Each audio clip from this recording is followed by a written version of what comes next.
hello po sa ating lahat. Mapagpalang umaga.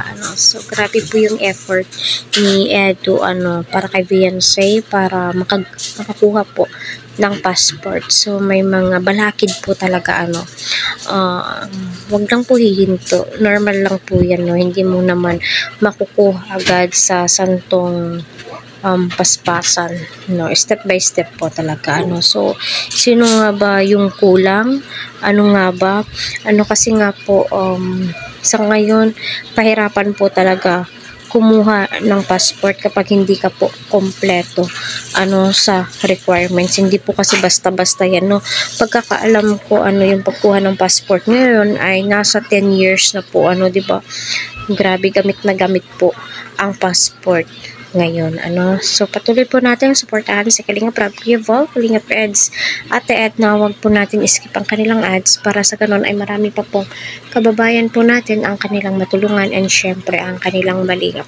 Ang sa pagkakaalam ko po talaga, ika nga po ng mga viewers, commentators na kahit kasal po kayo at hindi po mai-process agad-agad ang inyong marriage contract ay pupunta lamang po sa civil registrar, makukuha agad ito.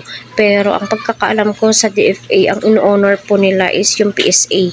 1 month po bago lalabas yung PSA. Forwarded pa po yan doon sa Maynila. At lalabas po yung resulta niyan after 1 month, 'di ba? So, kung i-honor po ay pwede man siguro yung green muna, yung sa munisipyo, 'di ba? Civil registrar. 1 day process lang. Yan, walang isang oras yan kasi yung nagpa-birth certificate ako sa baby ko is kuha ko agad.